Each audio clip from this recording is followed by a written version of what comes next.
तो 15 second skip मत कीजिएगा, पहले लाइक, सब्सक्राइब और कमेंट कर दो। अरे क्या बात है दोस्तों, कैसे एक फैसले ने इस कपल की आगे बढ़ने वाली जिंदगी पर रोक लगा दी। क्या हुआ था उस दिन जिसके बाद से इन्होंने कभी बाहर की दुनिया का नजारा ही नहीं देखा। माया और बॉब्सी की आज मैरिज एनिवर्सरी है, जिसको सेलिब्रेट करने के लिए वो एक शॉर्ट ट्रिप पर निकले हैं और इसकी शुरुआत आज महासागर से होने वाली है, जिसके बीच वो थोड़ा टाइम, कुछ शांत समय व्यतीत करेंगे और फिर अपनी अगली मंजिल की ओर बढ़ेंगे। पर इस बीच माया को दूर एक खूबसूरत द्वीप दिखाई देता है, जिस पर जाने की जिद वो करने लगती है। हालांकि वहां बॉब्सी का जाने का मन नहीं था, पर वो अपनी पत्नी के प्यार के आगे हार जाता है और कहा कि आज हमारा स्पेशल दिन है, तो चलते हैं कुछ नया एक्सप्लोर करने के लिए। पर उन्हें क्या पता था कि ये फैसला उनकी जिंदगी बदल कर रख देगा। उन्होंने अपनी छोटी रबर की बोट को समंदर में डाला और फिर उसे उसी की ओर बढ़ाने लग गए। पर उस टापू की जमीन पर कदम रखते ही इन्हें अंदाजा हो गया कि दूर से दिखने वाली चीज हमेशा खूबसूरत ही लगती है। वहां वीराना और बंजारापन के अलावा और कुछ भी नहीं था, चारों ओर बस अथा सन्नाटा। पर माया का कहना था कि अब इतनी दूर आए हैं तो सही से इस जगह को एक्सप्लोर कर दें, वरना यहाँ आना बेकार हो जाएगा।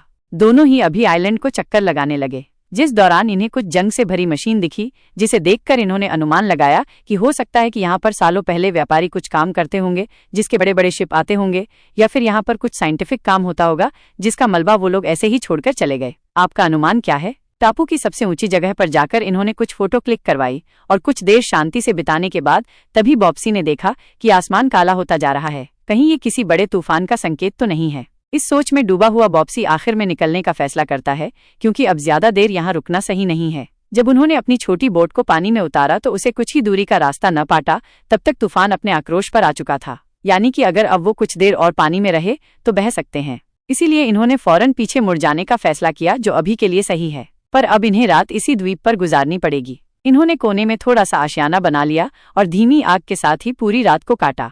पर अगली सुबह इनके लिए काफी मुश्किल भरी होने वाली है, क्योंकि जब इन्होंने समंदर की ओर देखा तो इनकी बोट कहीं भी दिखाई नहीं दे रही है। माया को शक था कि कहीं बॉब्सी ने जल्दबाजी में एंकर डालना भूल तो नहीं गया, पर उसे खुद पर भरोसा था कि हाँ, उसने लगाया था। हो सकता है कि रात के भयानक तूफान में इनकी बोट थोड़ी आगे पीछे कहीं चली गई होगी, इसीलिए उन्होंने उसी छोटी बोट पर ही उसे ढूंढने का काम शुरू कर दिया। पर बहुत दूर जाने के बाद भी उन्हें हाथ कुछ नहीं लगता, न ही आंखों को वो बोट देखने को नसीब हुई। हो सकता है कि माया की वो बात सच हो गई हो, पर बॉब्सी को अभी भी यकीन नहीं हो रहा है कि उसने उस द्वीप के चारों ओर चक्कर लगाया। अब उसे मान लेना चाहिए कि उसने गलती की है। इस बीच उसे ध्यान में आया कि उनकी छोटी बोट का भी डीजल खत्म होने लगा है। उसने फौरन उसे बंद किया और पैडल से उसे आगे बढ़ाना शुरू कर दिया। अब समंदर में दूर जाने से अच्छा है कि वो लोग उसी आइलैंड पर जाकर किसी की मदद का इंतजार करें, इसीलिए इन्होंने उसी ओर अपना रुख मोड़ दिया।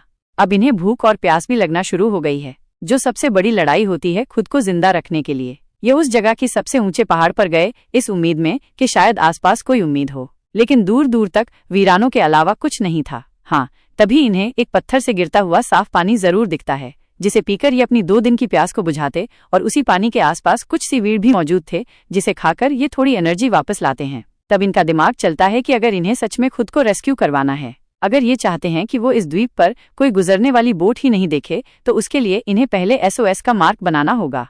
फौरन ये उसी काम में लग गए और आसपास की लकड़ियों को एक SOS का साइन बना दिया। पर बिना फोन और किसी भी रेडियो संचार की मदद से ये किसी को बुला नहीं सकते, सिर्फ इंतजार कर सकते हैं। फिर चाहे वो इंतजार 1 महीने का हो, या फिर 1 साल का, या फिर पूरी उम्र भर का, लेकिन कोशिश तो करते रहना चाहिए। अगर हार मान गए तो वैसे ही मारे जाएंगे। और इसीलिए इन्होंने उस खंडर पड़े कॉटेज से कुछ कैन निकाले, फिर उसमें खुद के लिए पानी स्टोर किया। एक दिन ऐसे ही खोजबीन के दौरान बॉब्सी को ऊपर पहाड़ी पर 3 लोगों की कब्रें मिलती है, जो इस बात का सबूत थी कि यहाँ पर पहले भी कोई रहता था जो यहीं पर मारा गया। ये भी हो सकता है कि इसी तरह कोई और भी यहाँ पर फंसा हो। खैर, अब धीरे धीरे करके समय बीतता जा रहा है। दिन से रात हो रही है और फिर दोपहर और फिर दिन, लेकिन सब कुछ वैसा का वैसा ही है, कुछ बदल नहीं रहा है। ऊपर से कम खाने की वजह से इन्हें कमजोरी भी आ गई है। बॉब्सी अपनी बीवी की हिम्मत बढ़ाता है और समझाता है कि उन्हें लड़ना होगा, हिम्मत से काम लेना होगा, वरना वो जल्दी हार जाएंगे। ये सब एक परीक्षा है, उनके आगे आने वाले दिन उनके लिए और भी बेहतर और खुशहाल होने वाले। पर ये बातें माया को अंदरूनी ताकत नहीं देती। जो चीज हमें दिखती भी है कि ऐसे काम करने के दौरान वो बेहोश हो गई, तब बॉब्सी फौरन उठाकर उसे झोपड़ी में लाता है। पूरी रात सोचने के बाद अब उसने निर्णय लिया कि उसे ऐसे हाथ पर हाथ रखकर बैठना नहीं है। उसका पेट नहीं भरेगा, उसे कुछ करना पड़ेगा, जिसके लिए उसे नुकीला हथियार बनाना है। फिर अगली सुबह जब माया की तबीयत कुछ सुधार आया तो उसे लेकर वो द्वीप के दूसरी ओर गया, जहाँ ढेर सारी पेंगुइन्स का जमावड़ा था। तो अब आप इन्हें देखकर समझ गए होंगे कि वो क्या करने वाला है। इसके लिए उसकी बीवी तैयार नहीं थी, क्योंकि वो नहीं चाहती कि किसी को मारकर वो खुद का पेट भरे। लेकिन बॉब्सी को पता था कि अगर उसने ये नहीं किया तो वो ज्यादा दिन जिंदा नहीं रहेंगे, और इसीलिए उसी में एक पेंगुइन को उसने मार दिया। और फिर जिसके कई दिन बाद इन्होंने कुछ पौष्टिक खाना खाया, जिससे इनके अंदर फिर से जान लौट आती है। अब धीरे धीरे करके इनकी जिंदगी में सुधार भी आने लगा है, क्योंकि अब खाना भी है और पानी भी है। और लेकिन ज्यादा दिन ये खुशहाली नहीं चलती, क्योंकि जब हर दिन आपको किसी का इंतजार करना पड़े तो वो समय किसी सुई की तरह चुभता है। भले ही सब कुछ आपके पास क्यों ना हो, किसी की मदद की आस में ये अपना पूरा का पूरा दिन काट दिया करते हैं, पर कुछ हासिल नहीं होता। इसीलिए फिर से उसी तरफ गए जहां पहले गए। लेकिन जब इन्होंने वहां पर सन्नाटा देखा तो इनकी घबराहट और बढ़ गई, क्योंकि अब इन्हें एक भी पेंगुइन दिखाई नहीं देती है, जो चीज माया को पूरी तरीके से तोड़ देती है, क्योंकि वहीं वापस वो लौट आए जहां से शुरू किया था। वही परेशानी जो देखते हुए अब माया ने कहा कि हमें वापस समंदर में जाना चाहिए। हो सकता है कि कोई आसपास से गुजर रहा जहाज हमें देख ले, हमारी मदद कर दे। पर बॉब्सी इस चीज के लिए इनकार करता है, क्योंकि समंदर में ना ही उन्हें खाना मिलेगा, ना ही सही दिशा मिलेगी। ढेरों खतरे हैं। अलग से कम यहाँ रहकर वो सुरक्षित तो हैं, पर माया अब घबरा चुकी है। उसके दिमाग में ये चीज बार बार आ रही है, कहीं उसे कुछ हो न जाए या फिर कहीं वो भूख से न मर जाए। इतने में अचानक इन्हें एक जहाज की रोशनी दिखी। ये फौरन भागते हुए किनारे पर आए और चिल्लाने लगे। लेकिन चांद वाले अगर जमीन वालों को देखकर चिल्लाएं तो वो क्या सुन सकेंगे। यही चीज इन्हें भी समझ आनी चाहिए। अगर ये आग जलाते या फिर किसी प्रकार का स्मोक करते तो हो सकता है कि इन्हें वो देख लेते। कुछ ही देर बाद माया आग जलाने की कोशिश करती है, पर इतनी ही देर में बॉब्सी उस छोटी बोट को लेकर समंदर में कूद जाता है। और उसका कहना था कि वो उस जहाज के करीब जाएगा ताकि वो उसे देख सके और उसकी मदद कर दे। पर माया उसे चिल्लाकर कहती है कि वापस आ जाओ, वहाँ बहुत ही ज्यादा खतरा है। लेकिन वो मानने को तैयार ही नहीं था, क्योंकि यही एक मौका है जिसे वो खुद के हाथों से जाने नहीं दे सकता। उसने अपनी स्पीड तेज की और उसी के पीछे जाता चला गया। दोस्तों, कुछ ही दूर जाने के बाद आखिर में वही हुआ जो हमें पहले से ही पता था। उसकी बोट का ईंधन खत्म हो जाता है, जिसके कारण हुआ ये वो वहीं रुक गई और आगे बढ़ नहीं सकी। हालांकि वो बहुत दूर तो आ गया, लेकिन उस जहाज के करीब नहीं पहुंच पाया, जिससे कि उसके सामने ही उसके बचने की उम्मीद चली जाती है और वो कुछ नहीं कर पाती। दूर खड़ी माया अपने पति का इंतजार में अकेले तरस रही थी, पर वो नहीं लौटा, जिस चीज से वो पूरी तरीके से टूट जाती है। अब अकेले वो क्या करेगी। पर वो वापस झोपड़ी में जाने के अलावा उसके पास कोई रास्ता नहीं था, इसीलिए वहीं जाकर बस प्रे करना शुरू कर देती है। वो सुबह हुई तो किसी ने दरवाजे पर दस्तक दी, और जब वो खोलने गई तो देखा कि वहां पर बॉब्सी था। घायल हालत में उसने फौरन उसे गले से लगा लिया, अंदर लेकर आई, और तब उसने बताया कि वापस आते समय उसकी बोट एक विशाल लहर को सहन नहीं कर पाई और डूब गई, जिसके कारण वो जाकर एक चट्टान से टकरा गया, जिसमें उसका पैर बुरी तरह जख्मी हो गया। पर वो हिम्मत नहीं हारा, वापस जैसे तैसे करके यहाँ तक पहुंच गया। अब उसकी चोट उसे दर्द दे रही है, और इसीलिए माया ने उसे लेटाया, फिर चाकू को गर्म करके उसकी नसों को जोड़ दिया। इतना भयानक दर्द हुआ कि वो बेहोश हो गया। लेकिन अब माया को समझ आ चुका है कि चीजें अब उसके ऊपर आ गई हैं। अब उसे सब चीजों का ख्याल रखना होगा, फिर चाहे वो खाना हो या फिर पानी, क्योंकि उसका पति अब थोड़े टाइम तक चलने की हालत में नहीं है। सुबह जब उसे होश आया तो उसने कहा कि उसने ये जानबूझकर नहीं किया, क्योंकि वो जानता था कि माया के लिए चीजें बहुत कठिन होने वाली है। लेकिन वो उसकी हिम्मत बढ़ाती है और समझाती है कि ऐसा कुछ नहीं होने वाला, वो सब कुछ कर लेगी।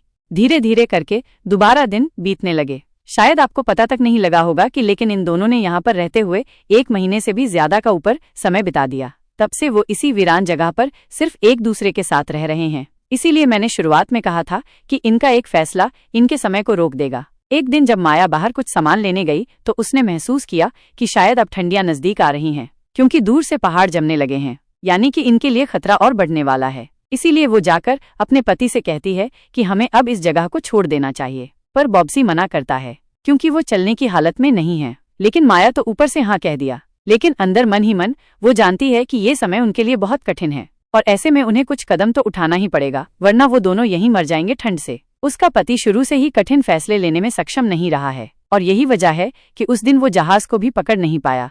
उसी सुबह माया ने कहा कि हमें समंदर में जाना चाहिए, हो सकता है कि वहां जाकर कोई हमें दिख जाए। शायद अगर उस दिन उसकी बात मान लेता तो हो सकता है कि वो जहाज उन्हें समंदर में देख लेता। पर अफसोस करने का कोई फायदा नहीं है, कुछ तो फैसला लेना पड़ेगा। इसीलिए एक रात जब वो सो रहा होता है तो उसने कुछ सामान लिए और चली गई अकेले ही बाहर, इस उम्मीद के साथ कि जब वो लौटेगी तो किसी को साथ ले आएगी जो उसकी मदद कर देगा। किसी को तो कदम उठाना ही पड़ेगा। पर यह सफर इतना आसान नहीं होने वाला, क्योंकि अब ठंड आ चुकी है और ऐसे में तेज खून जमा देने वाली हवाएं लगातार चलती जा रही हैं। दूर तक बस सिर्फ और सिर्फ सफेद बर्फ ही बर्फ है। पर माया चली जा रही है। ऐसा लग रहा है कि मानो वो ठान कर आई है, इस बार आर या पार होगा। यहाँ तक उसने रातों को वहीं सोई, उसी बर्फ के ऊपर। फिर सुबह फिर से चलना शुरू कर दिया। लेकिन एक समय आया जब उसकी भी हिम्मत ने जवाब दे दिया कि अब उससे नहीं हो पाएगा। तब माया ने उसी ठंडी बर्फ को अपने चेहरे पर लगाया ताकि उसकी आंखें खुली रहें और चलती रहे वो। अब 3 दिन के कठिन सफर के बाद कुछ दूरी पर उसे लाल कलर की इमारत नजर आती है, जो ऐसे में रिसर्च सेंटर था या फिर माया की जिंदगी।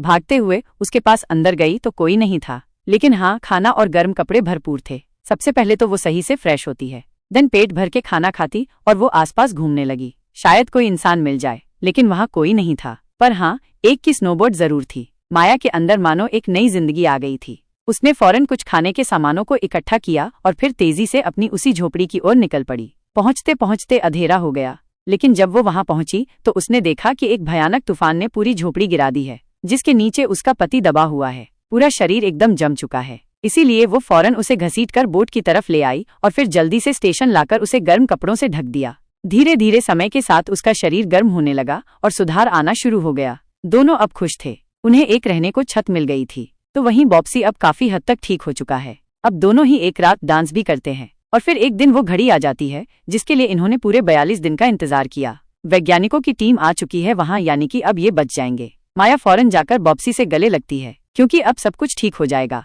और इसी के साथ ये कहानी यहीं खत्म हो जाती है। वेल दोस्तों, हमने Q&A रखा हुआ है। अगर आप कुछ हमसे सवाल पूछना चाहते हैं तो नीचे कमेंट जरूर करिएगा, जल्दी हम उस सवाल का जवाब जरूर देंगे। वेल, मिलते हैं अगली वीडियो में।